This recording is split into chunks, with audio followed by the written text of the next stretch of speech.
851, Big 550, KTRS, our good friend of the show and our small business guru, Jennifer Williams from St. Louis Closet Company. Good morning, Jennifer Williams. Good morning, McGraw. Good morning, Kelly. Good morning. Who's this young, strapping man you have with you? This is my son, Matthew. Holy mackerel. There's a string of ladies right behind him. I know. He Well, is very cute. you know, he has and his handsome. own lawn care business now. Yes. But this rain has really, really sort of put that on hold for a few days. Yes, but when it stops raining, he's going to be really busy because all the grass is going to be growing through the roof. Grass is growing like crazy. Right. He's getting a little nervous. Yeah. Yeah. You should tell people to use Dining Green because the grass grows faster, and then you can mow it better. Yeah, there you go. So he's his own little entrepreneur.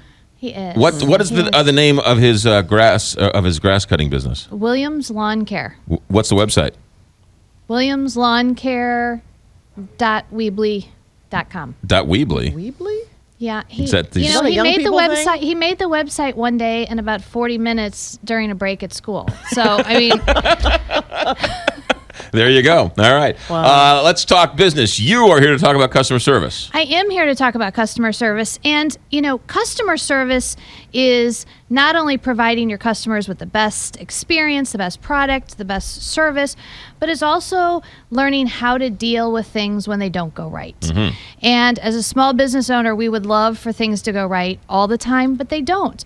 And really, sometimes it's how you deal with it when they don't go right that's important. You know, every customer deserves a response. Whether you agree with them or not, whether their complaint is legitimate, you need to deal with their response. And I think that you need to deal with it in a very timely manner. I think that's important. If somebody is unhappy, you want to get to them as quickly as possible.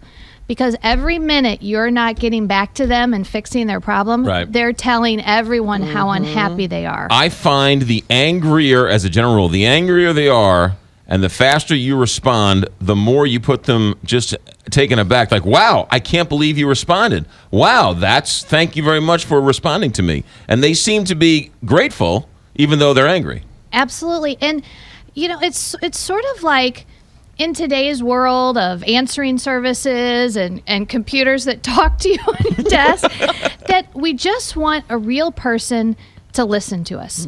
So I always say over listen. When someone's unhappy, over listen, right?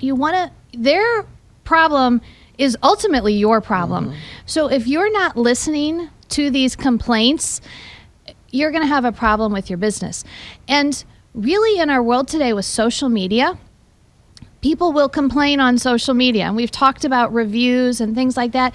You have to respond. And it spreads like wildfire. It does spread like wildfire, and sometimes your response can totally turn things around. Yes. What do you do with the person who is unpleasable? Right.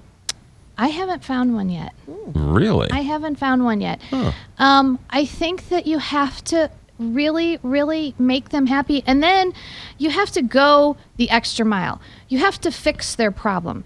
Now, St. Louis Closet Company, we're in a business where we're doing custom closets. So let's hope that I can ultimately make you happy in the end, whether Right. we have to recut it, re-put it in, give you an extra shelf, whatever it is. But I don't want you to just be satisfied. If we did something wrong, we want to satisfy you, make it right, but then go the extra mile. Write them a note. Buy them a gift card to Starbucks and let them get a cup of coffee. Buy them a gift card to a dinner. Go the extra mile. Don't just fix their problem. If they were unhappy enough to call you, fix their problem and then do one step more. Okay, but you guys are insane. So you installed the Murphy bed in my house. I loved it. It's fantastic. And then a week later, I get a call saying, we're ordering you new doors because there was a dimple on one of the doors. I didn't even complain, and you guys did all that. I mean, that's not going the extra mile. That's going the extra marathon. Well, but we don't want our name on something that's not perfect. Right. And a lot of times, unhappy customers, to me, this is the worst, and we'll never know. A lot of unhappy customers will never tell you. You're right. They just won't do business with you again. And to me, that is more harmful than an unhappy customer. At least an unhappy customer, you're you're given the opportunity to make them happy. It's so true. It's so important. When I go to a restaurant and I don't like the food or I don't like the service, I won't tell the owner or anybody. I just won't go there ever you again. just won't go back. Yeah. And that is a problem. But then, let's start off right? Let's try as small business owners and entrepreneurs to do the best job we can. And you know what? Sometimes you're not going to make money. Right? You're just not. You're going to lose money. You're going to have to refund money. You're going to have to do the doors on your Murphy bed twice at our cost. You're going to have to do things like that. But then you get a customer like yourself, McGraw, that will go on social media sites and talk about how great we are and tell their friends. And those referrals and repeat business, that's invaluable. Right. So, and I have also found that if I can make an unhappy customer happy, they will be the best source of referral business there is. Mm-hmm. How important is it to just do that after the work is done, to do the follow-up and just say, hey, how did we do? Are you happy with what you have? I think it's incredible. I mean, it's so important. When we're done, we usually let people, move into their closets 2 or 3 days, and then our salesperson, the one who met with them, designed it, calls, follows up, says, how is it going? Remember, it's adjustable. What can we do? Can we come back out? And the great thing about our product is, for as long as you own it, we can come back, adjust it, change it, add to it. Mm-hmm. So I think it's really important because you don't, as a business owner, want to just take the money and run and be like, oh, I'm gone. I'm done with you. You want this customer to keep using you, keep referring you. So dealing with complaints is so important. So important. What's going on with St. Louis Closet Company? Well, I'm going to tell you a little bit about what's going on with the owner of St. Louis Closet Yes. Company. So Breaking news here. as a stressed out mother of 2 teenagers with them home for the summer, trying to get things, I needed something to reduce my stress. So I took knitting lessons. Last week.